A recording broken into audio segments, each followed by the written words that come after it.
우리 함께 찬송가 429장을 부르시겠습니다. 429장, 통합찬송가 489장입니다.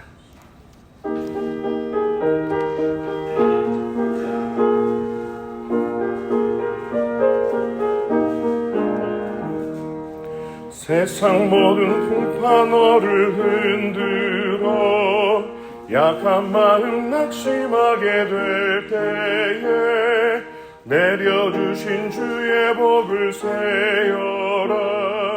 주의 크신 복을 내가 알리라. 받은 복을 세어보아라.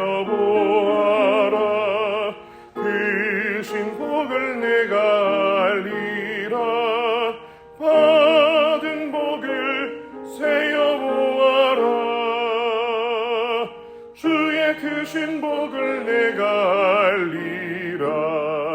세상 근심 걱정 너를 누르고 십자가를 등에 지고 나갈 때 주가 내게 주신 복을 세어라. 두려움 없이 항상 찬송하리라. 받은 복을 세어보아라. 크신 복을 내가 알리라. 받은 복을 세어보아라. 주의 크신 복을 내가 알리라. 세상 권세 너의 앞길 막을 때 주만 믿고 낙심하지 말아라. 전사들이 너를 보호하리니 염려 없이 앞만 보고 나가라. 받은 복을 세어보아라. 크신 복을 내가 알리라. 받은 복을 세어보아라. 주의 크신 복을 내가 알리라. 아멘. 이어서 우리 272장입니다. 272장 고통의 멍에 벗으려 우리 함께 찬송하시겠습니다. 통합찬송가는 330장입니다.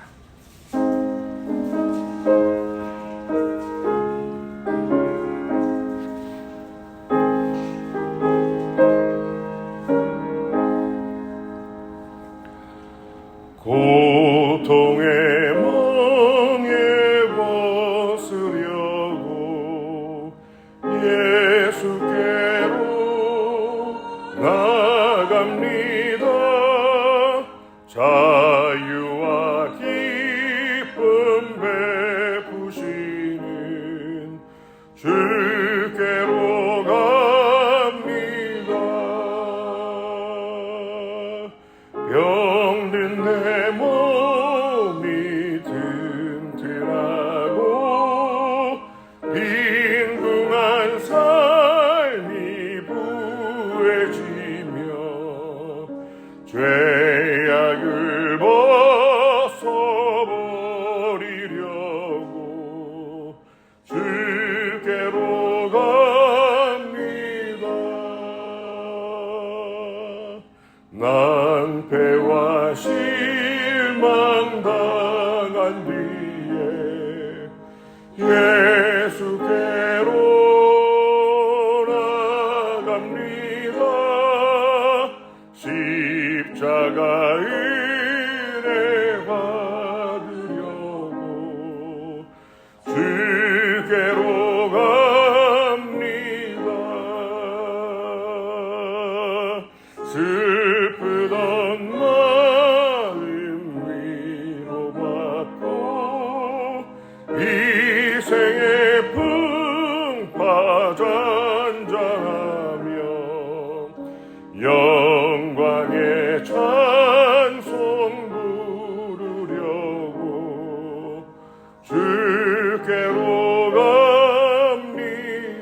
복되신 말씀 따르려고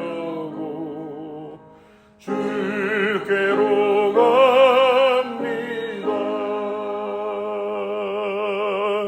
실망하니 몸임을 얻고 예수의 크신 사랑 받아 하늘의 기쁨 맛보려고 주께로 갑니다.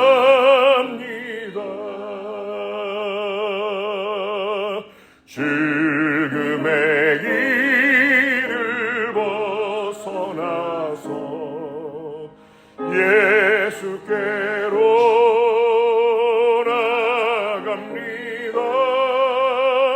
영원한 집을 바라보고 주께로 갑니다.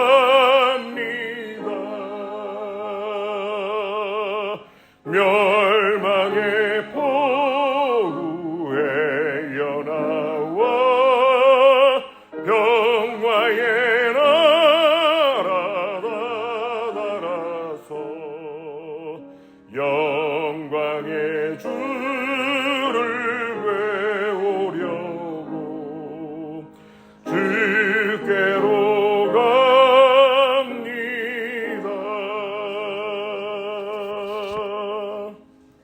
아멘. 이 새벽에 우리에게 주시는 하나님의 말씀은 에스겔 43장입니다.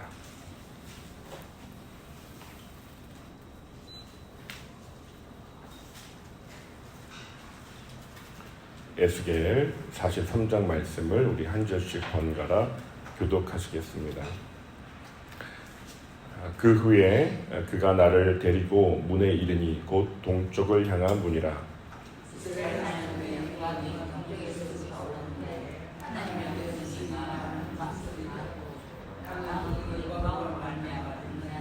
그 모양이 내가 본 환상 곧 전에 성읍을 멸하러 올 때에 보던 환상 같고 그 발 강가에서 보던 환상과도 같기로 내가 곧 얼굴을 땅에 대고 엎드렸더니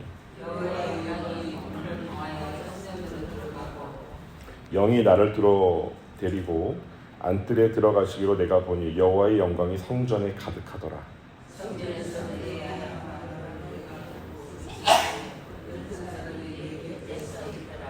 그가 내게 이르시되 인자야 이는 내 보좌의 처소 내 발을 두는 처소 내가 이스라엘 족속 가운데 영원히 있을 곳이라. 이스라엘 족속 곧 그들과 그들의 왕들이 음행하며 그 죽은 왕들의 시체로 다시는 내 거룩한 이름을 더럽히지 아니하리라. 그들이 그 문지방을 내 문지방에 해두며 그 문설주를 내 문설주에 두었어. 그들과 나 사이에 겨우 한담이 합치게 하였고 또 너희는 가정한 일로 내 거룩한 이름을 그들로 쓰므로 여호와의 이제는 그들이 그 음란과 그 왕들의 실체를 내게서 멀리 제거하여 버려야 할 것이라. 그리하면 내가 그들 가운데에 영원히 살리라.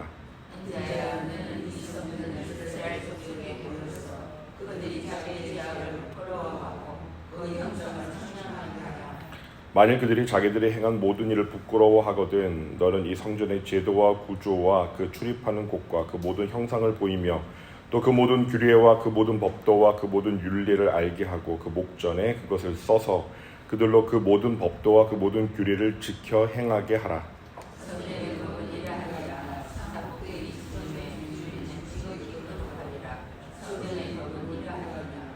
제단의 크기는 이러하니라. 한 자는 팔꿈치에서부터 손가락에 이르고 한 손바닥 넓이가 더한 것이라. 제단 밑받침의 높이는 한 척이요 그 사방 가장자리의 너비는 한 척이며 그 가로 둘린 턱의 너비는 한 뼘이니 이는 제단 밑받침이요.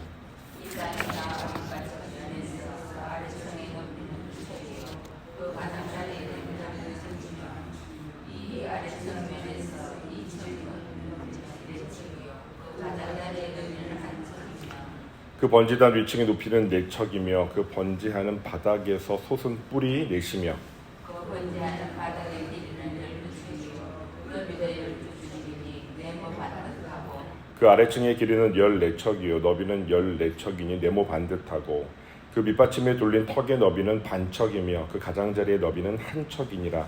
그 층계에는 동쪽을 향하게 할지니라.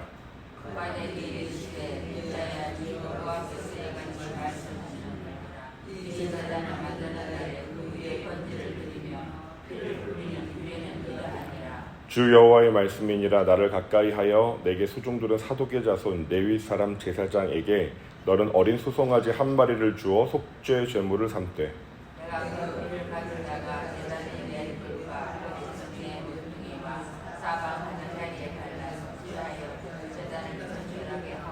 그 속죄 제물의 수송아지를 가져다가 성전에 정한 처소 곧 성소 밖에서 불사를 지며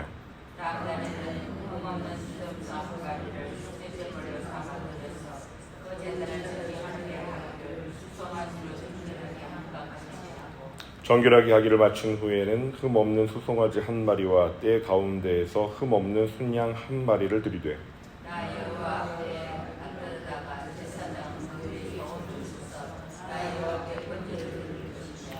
7일 동안은 매일 염소 한 마리를 갖추어 속죄제물을 삼고 또 어린 수송아지 한 마리와 때 가운데에서 순양 한 마리를 흠없는 것으로 갖출 것이며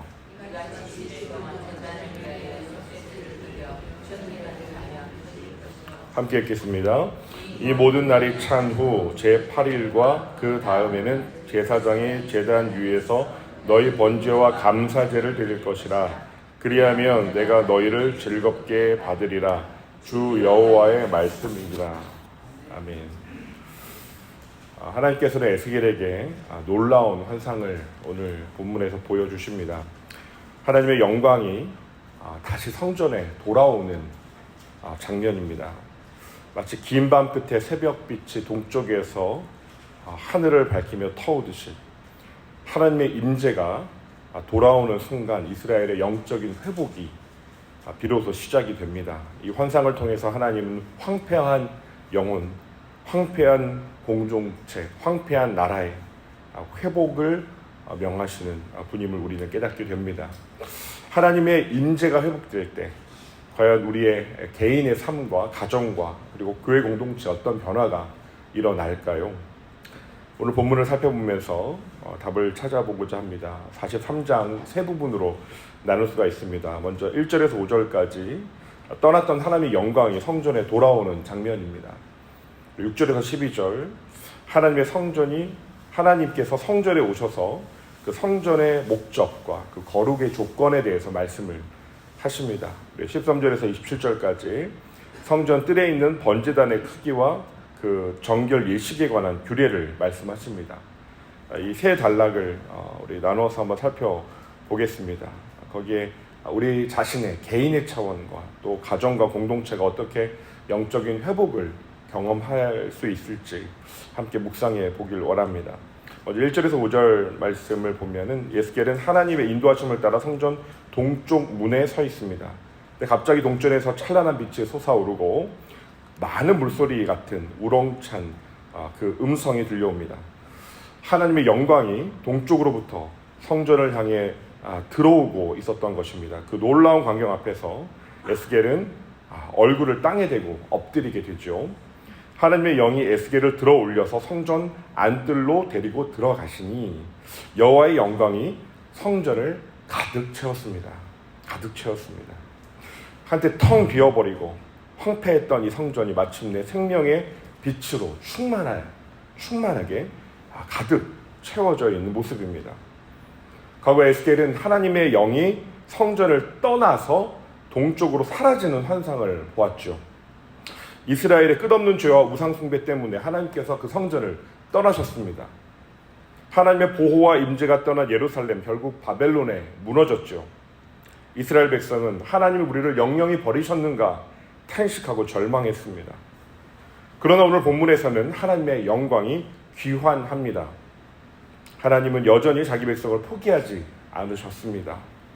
잠시 버리셨던 것처럼 보일지라도 영원히 그 사랑 아주 포기하지 않으시고 돌아오셨습니다. 그 영원한 언약을 따라서 택하신 그 백성 반드시 회복시키시고야 마는 분이 우리 하나님인 줄 믿습니다. 하나님의 임재가 우리 자신, 우리 개인에게 돌아올 때, 회복될 때 가장 먼저 찾아오는 변화는 심령의 변화, 생명의 회복, 생동하는 영혼의 회복입니다. 에스겔이 하나님의 영광을 보자 엎드려 경배했듯이 하나님의 살아계신 임재를 다시금 우리가 회복하게 되면 우리 차가웠던 심령이 뜨겁게 되살아납니다. 불일 듯 은사가 다시 일어납니다. 어두웠던 마음구석이 하나님의 영광의 빛으로 차차 밝아오고 그 빛으로 가득하게 되면 우리 마음은 기쁨으로 변화됩니다. 과거에 하나님의 임재를 잃어버리고 영혼의 어두운 깊은 밤을 보낼 때 사방에 꽉 막힌 것 같은 그 벽 가운데 둘러싸여 있는 우겨쌈을 당한 것 같을 때 우리는 답답하고 탄식하고 눈물 짓고 공허하고 허무했습니다. 어디로 가야 할지 길을 잃어버리고 방황했습니다. 그러나 다시 주님의 임재가 회복되면 인생의 목적과 방향, 내가 왜 사는지, 살아도 사는 게 아니었던 삶에서 내가 어디로 가는지, 무엇을 위해 살아가야 하는지 선명하고 또렷해집니다. 죄에 묻어졌던 양심이 깨어나서 죄에 민감하게 됩니다. 회개하게 됩니다. 거룩한 삶을 향한 열망이 깨어납니다. 하나님이 나와 함께 하신다, 가까이 하신다라는 그 거룩한 주님의 그 현존의식, 코람데오, 그 의식이 깨어나서 우리 내면을 가득 채우게 됩니다. 하나님의 영광이 우리 가정에 회복되면 어떤 변화가 일어날까요? 하나님의 임재가 우리 가정을 채울 때 그 집안은 화목과 사랑의 빛으로 밝아지게 되죠. 이전에는 대화가 끊어졌습니다. 서먹서먹합니다. 각자 분주하고 인사도 하는 둥 마는 둥 차갑습니다.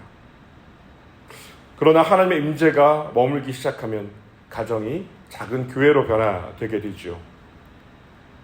하나님의 영광이 떠난 성전이 텅 빈 껍데기밖에 남지 않았던 것처럼 하나님이 계시지 않는 가정, 하나님이 떠나 계신 것 같은 가정, 한 지붕 아래 살아도 남처럼 살아갑니다. 각자 따로따로이죠. 그러나 하나님의 영광이 회복되고 그 임재가 회복되면 가족 한 사람 한 사람이 하나님 앞에 엎드리기 시작합니다. 조용히 자기 방에서 기도합니다. 하루를 기도로 시작합니다. 말씀으로 시작합니다. 서로를 향한 마음이 조금씩 열려집니다. 함께 만나서 영적인 대화가 이어지기 시작합니다. 엄마 기도했어? 아빠 기도하고 있어요? 얘야 기도하고 있다.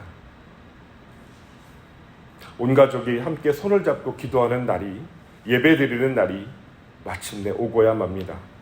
그 시간이 참 소중합니다. 가정의 예배가 회복되고 세워지는 은혜가 이 새벽에 임하기를 간절히 축복합니다.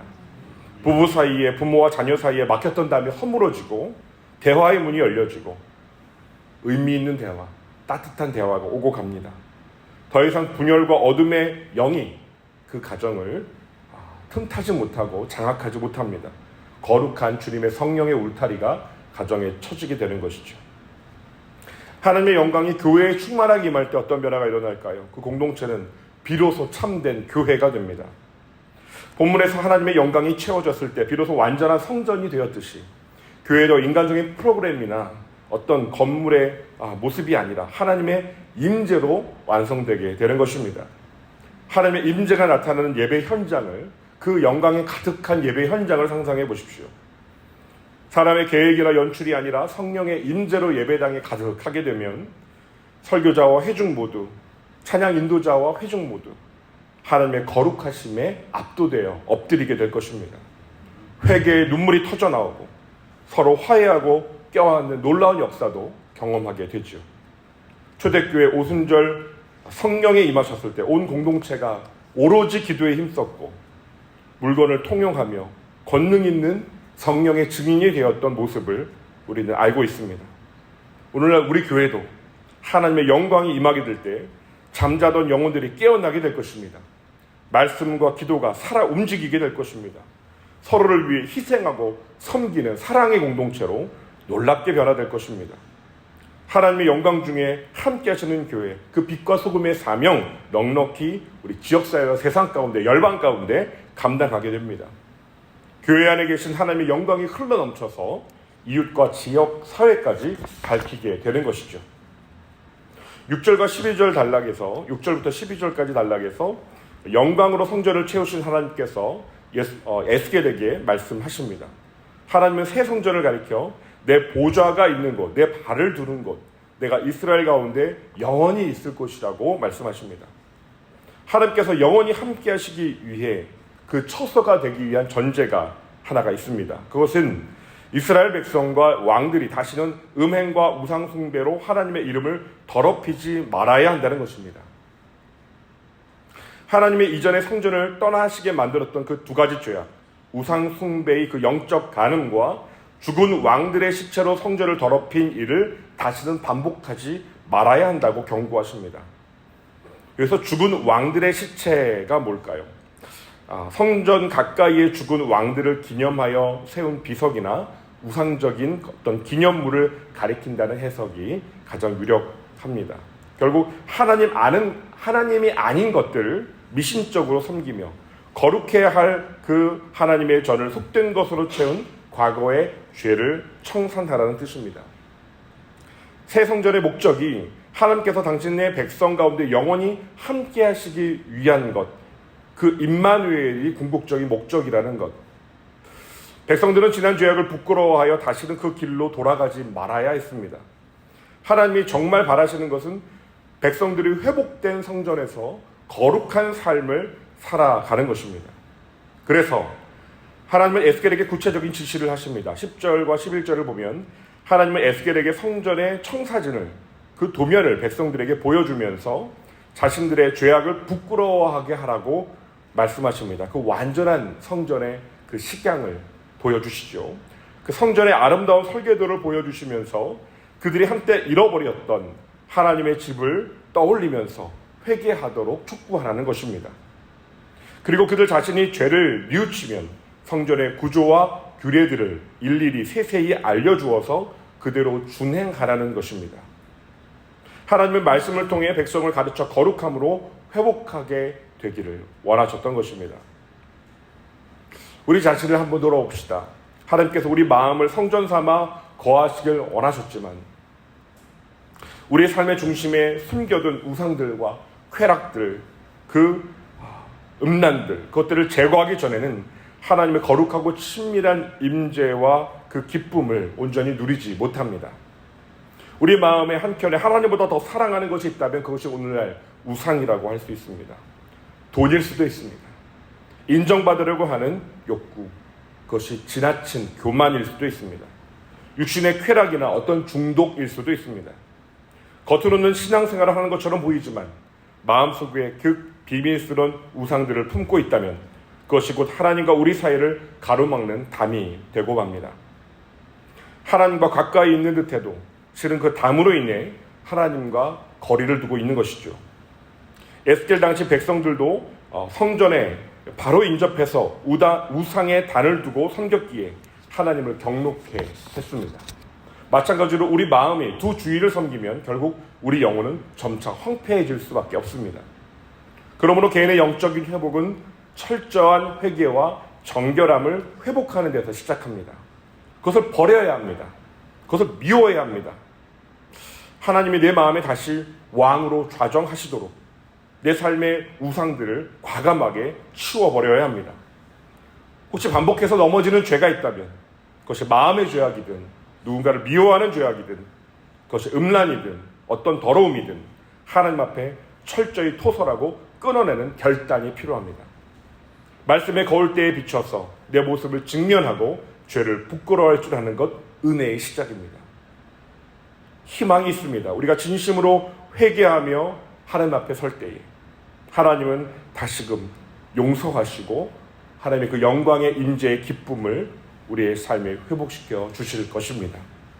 내 안에 하나님의 그 보좌와 발등상이 높아지고 놓여질 때 비로소 내 삶이 하나님의 영광을 모시는 거룩한 성전, 하나님의 처할, 하나님의 거하시는 처소가 될 것입니다. 우리 가정 역시 마찬가지입니다. 하나님이 세우신 최초의 공동체가 가정이죠. 가정교회입니다. 그런데 가정이 하나님을 제쳐둔 채 다른 것들을 더 높일 때 문제가 시작됩니다. 현대 가정의 우상은 여러 가지 모습으로 나타나죠. 물질주의가 가족의 최우선 가치가 되어서 하나님의 자리를 대신하기도 합니다. 모든 대화가 돈입니다. 안정된 직장, 좋은 연봉, 가정의 재정 상태, 온갖 대화가 다 돈입니다. 성공과 명예를 향한 과도한 욕심이 자녀들 교육에 난무합니다. 그러한 욕심이 우리 가족의 신앙을 약하게 하고 하나님을 소홀히 여기게 만들기도 합니다.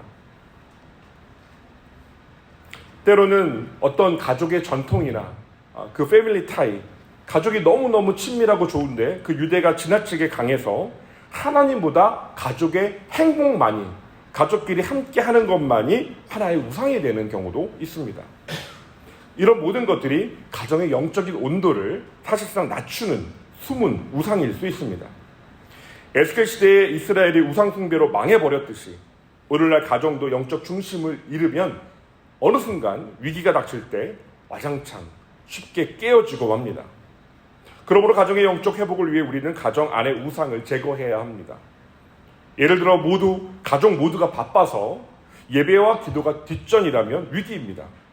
일상의 우선순위를 재배치해야 합니다. 온 가족이 시간을 정해서 어떻게든 함께 성경을 한 장이라도 읽고 1분이라도 기도하는 습관을 시작해야 합니다. 또한 가정 안의 숨은 분열과 상처도 말하지 않고 골마 터지고 있는 그 아픔, 상처, 회개하고 치유의 길을 가야 합니다. 하나님보다 자기 주장이나 감정을 앞세워 다투었다면 하나님 앞에서 가족끼리 잘못을 인정하고 용서를 구해야 합니다. 자존심 내려놓고 먼저 부모님이 아이들에게 용서를 구하는 것으로 시작할 수 있습니다. 그렇게 가정의 주인이 하나님 되심을 겸허히 인정하고 회개하기 시작할 때 그 가정에 하나님께서 거하시며 복 주시며 기뻐하십니다. 하나님이 중심에 세워진 가정, 환난이 와도 믿음의 반석 위에 서 있기 때문에 흔들리지 않고 오히려 반전의 기회를 얻게 되고 또 주위에 귀감이 되고 선한 영향력을 끼치는 통로가 됩니다. 하나님이 임재하시는 거룩한 가정으로 회복될 때 그 가정들이 모인 교회는 당연히 회복될 수밖에 없을 것입니다. 교회 공동체가 회복되려면 거룩함과 순결을 회복해야 합니다. 교회는 본질적으로 하나님의 성전입니다. 그분의 영광이 거하는 하나님의 집입니다. 그러다 만약 교회가 세속적인 성공이나 인기, 교만의 죄악에 물들면 어떻게 되겠습니까? 그런 교회에서는 하나님의 영광이 서서히 떠나가게 되고 남는 것은 프로그램과 외형적인 껍데기일 수밖에 없습니다. 하나님보다 인간 지도자나 전통을 맹목적으로 떠받드는 일도 오늘날 교회의 죽은 왕들의 비석과 같은 우상의 모습일 수 있습니다. 고린도 교회에 사람을 따는 분파가 생겨났을 때 나는 바울파다, 나는 게바파다, 나는 심지어 그리스도파다. 바울 사도께서 강력한 책망을 했습니다. 이것이 육신에 속한 것이다. 이것이 다 무슨 소용이냐. 인기와 평판에 따라 좌지우지되는 것 하나님의 교회가 아니죠. 세상의 방식에 물들어 중심을 잃은 교회는 더 이상 세상의 소망이 되지 못합니다. 그러므로 교회의 영적인 회복은 거룩한 회개 운동으로부터 시작됩니다. 교회 공동체가 함께 마음을 낮추고 하나님 앞에 죄를 자복하며 돌아와야 합니다. 예배 중심을 흐렸던 상업주의나 인기 영합주의가 있었다면 과감히 수정해야 합니다. 말씀의 교훈과 교리가 바른 가르침을 주고 그 바른 가르침을 회복하고 교회 안에 하나님의 말씀의 법도가 바로 서도록 힘써야 합니다. 하나님께서 에스겔에게 그 성전의 모든 율례와 법도를 가르치라고 명령하셨듯이 오늘날 교회도 성경적인 원리들을 철저히 가르치고 순종해야 합니다. 그렇게 할 때 교회는 정결한 신부처럼 아름다워지고 하나님의 영광이 떠나지 않는 그런 거룩한 처소가 될 것입니다. 하나님이 이미 교회를 거룩한 공동체로 만들어 놓으셨습니다. 하나님의 디자인입니다. 우리가 할 일은 인간적인 욕심의 때를 벗겨버리고 그 영적인 현실에 참여하는 것입니다. 교회됨은 예수 그리스도를 머리로 하는 데 있죠. 다른 어떤 그 누구가 아니라 예수 그리스도께서 우리 교회의 머리가 될 때 하나님의 임재가 회복될 것이고 각 지체의 기능이 온전히 회복될 것입니다. 거룩함을 향한 공동체의 결단, 하나님께서 새 힘을 주시고 부흥케 하시는 그 은혜의 시작입니다. 13절에서 27절에서 하나님은 성전뜰의 번제단에 대해 에스겔에게 자세히 보여주시고 그 제단을 정결하게 하는 규례를 알려주십니다. 하나님은 그 크기와 모양까지 시시콜콜하게 다 묘사하며 알려주신 후에 제단을 7일 동안 정결하게 하는 의식을 명령하십니다. 제사장들은 7일 동안 매일 속죄제와 번제를 드려 봉헌해야 했습니다. 그리고 마침내 8일째부터는 이 제단 위에서 이스라엘의 번제와 화목제를 정식으로 드릴 수가 있었습니다. 27절에 나오죠. 거룩하지 않은 백성들이 거룩하신 하나님의 임재와 통치 아래 있기 위한 공간이 바로 번제단입니다. 하나님과 이스라엘 사이의 관계의 회복을 위한 희생의 그 제사의 자리가 번제단이었습니다. 이스라엘의 바벨론 포로에서 돌아와 성전을 재건하고 난 이후에도 하나님의 임재가 솔로몬 성전 때처럼 눈에 보이는 영광의 구름으로는 임하지 않았습니다. 그러나 그들은 여전히 제단 위에 희생제물을 올리며 하나님께 나아갈 길을 얻었습니다. 사실상 에스겔의 새 성전 환상은 예수 그리스도 안에서 완전히 성취되었습니다.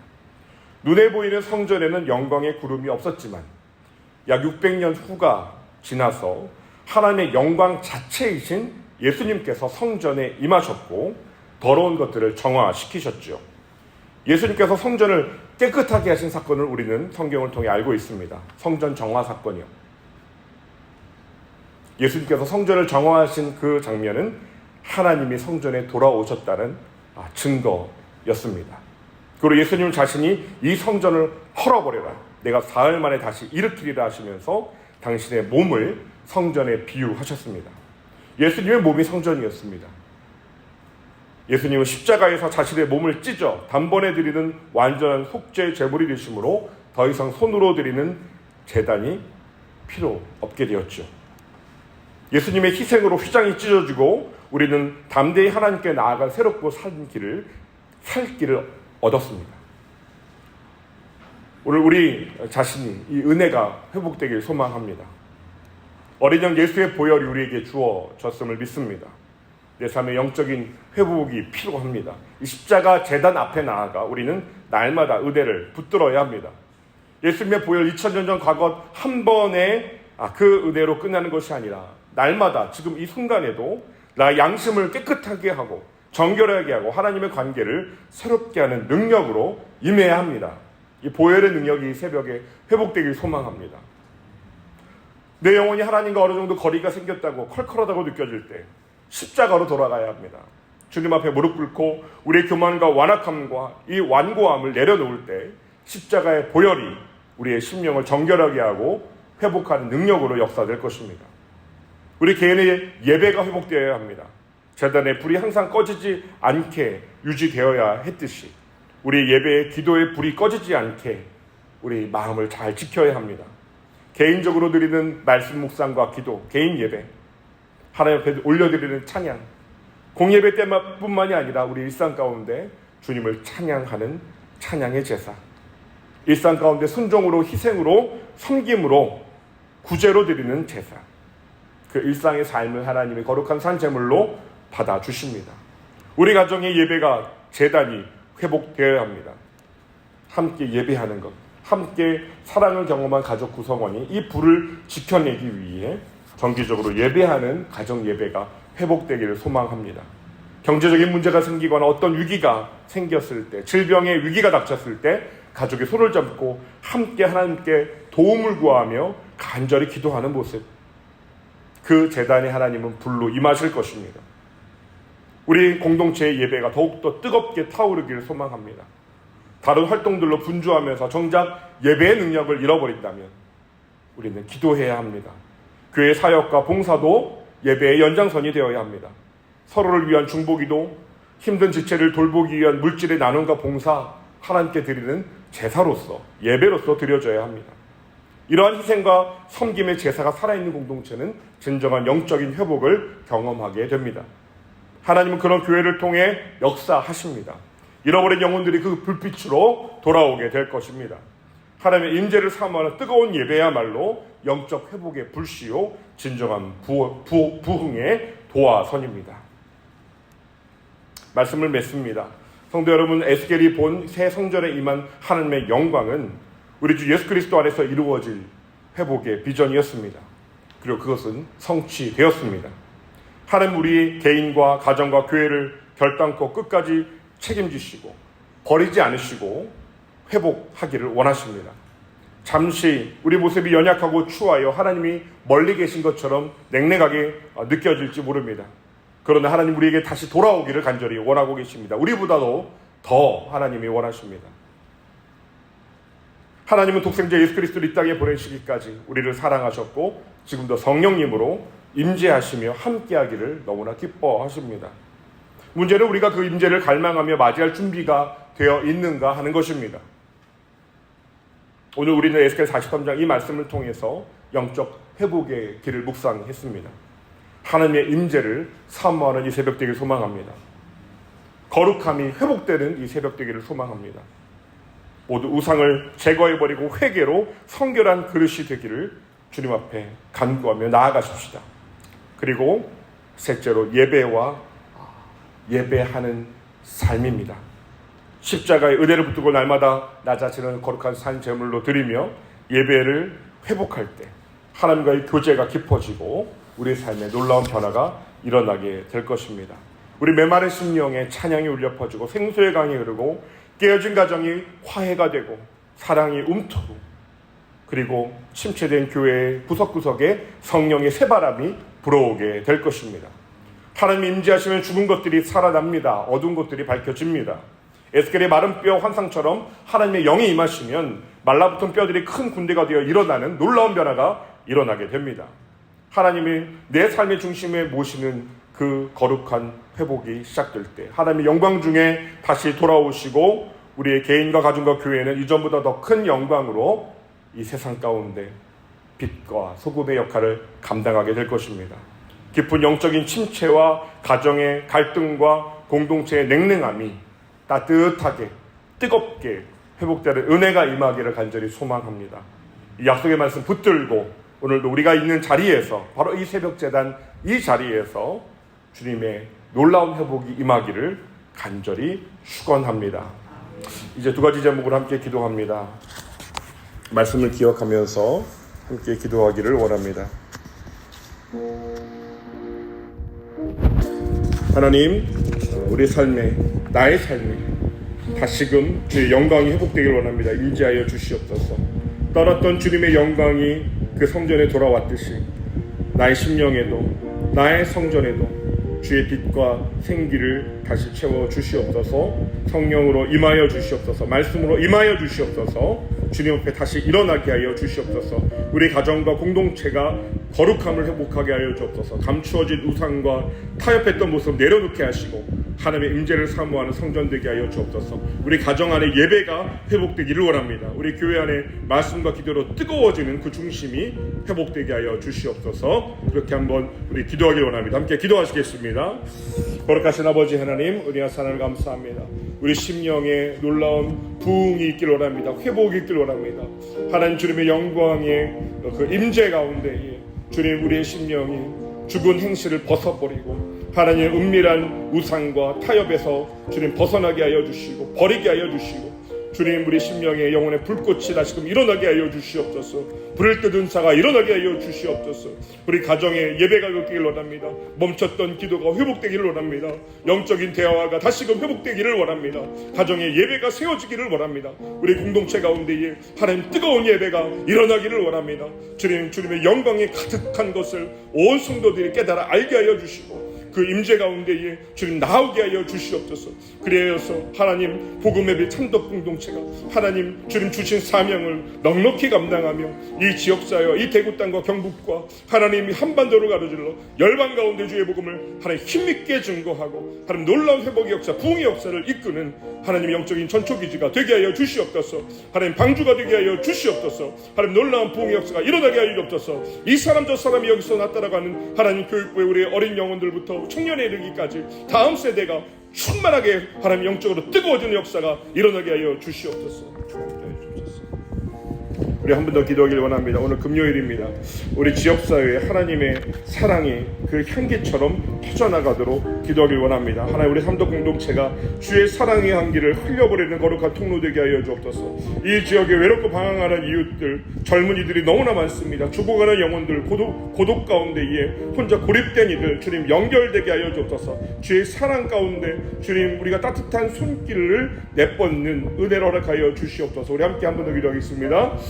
하나님, 하나님의 사랑이 너무나 필요한 이 시대입니다. 하나님의 세상 가운데 사랑이 없어서 하나님, 그 모든 서로 속이고 기만하고 하나님 앞에서 이야기한 거 뒤에서 딴말하고 하나님, 그 냉랭해져 버리고 상처와 그 생채기 난 마음들, 주님, 그 고름으로 얼룩진 그 마음들 어쩌지 못하고 하나님 울며 방황하며 하나님 차가워진 마음으로 직장을 나서는 이들이 너무나 많습니다. 하나님 아버지, 사업터에서도 지쳐 있습니다. 자금줄이 돌지 않아서 무너진 영혼들이 너무나 많습니다. 하나님, 이 지역사회에 하나님 주의 사랑이 흘러가야 합니다. 우리 이웃들 가운데로 주의 복음이 흘러가야 합니다. 주님, 하나님을 만나야 합니다. 하나님, 나를 기다리고 계시는 문 밖에서 두드리고 계신 예수님을 만나야 합니다. 주님, 부흥의 역사가 일어나기를 원합니다. 하나님, 우리 삼도 공동체가 복음의 빛의 사명을 받았습니다. 하나님, 복음의 빛을 비추며 그 사랑을 흘려버리는 거룩한 공동체가 되게 하여 주시옵소서. 주님의 은혜가 필요합니다. 주님, 은혜를 간절히 사모하며 나아가오니 하나님, 공동체 가운데에 은혜를 부어주시옵소서. 그 은혜가 풍성하여서 하나님 이웃들에게로, 이 지역사회로 흘려버리는 선교적 공동체로 주님 더욱더 견고히 세워지게 하여 주시옵소서. 주님, 기도할 때 역사가 일어날 줄 믿습니다. 역사에 주옵소서. 거룩하신 은혜의 하나님, 에스겔에게 보이신 환상처럼 오늘 우리의 삶에도 주의 영광이 다시 돌아오기를 간절히 소망합니다. 한때 주님의 임재를 잃고 텅 비어있던 저희의 그 심령과 가정과 공동체가 이제는 다시 주님의 영광으로 가득 채워지게 하여 주시옵소서. 주님 함께 하신다면 죽은 영이 다시 살아나고 무너진 관계도 회복될 줄 믿습니다. 하나님, 저희 주님이 거하시는 처소가 회복되는 그날에 주님, 우리는 기뻐 뜨겁게 주님을 찬양하게 될 것입니다. 우리 가정이 주님 그렇게 주님을 기뻐하며 사랑이 회복될 것입니다. 주님, 우리가 그동안 따랐던 세상의 욕심과 은밀한 우상들을 버리게 하여 주시고 날마다 십자가 보혈로 정결케 되며 주님을 가까이 함이 복임을 깨닫게 하여 주시고 주님 말씀 따라 순종하며 예배의 불이 꺼지지 않는 삶 되게 하여 주시옵소서. 주님 임재 앞에 늘 거룩한 그 떨림이 있게 하여 주시고 주님의 백성됨의 기쁨을 누리게 하여 주옵소서. 오늘도 주의 얼굴을 구하며 간절히 기도드리오니 우리 각자의 삶 가운데, 우리의 가정과 교회 가운데 주님 다시 임하여 주시옵소서. 예수님의 이름으로 간절히 기도드리옵나이다. 아멘.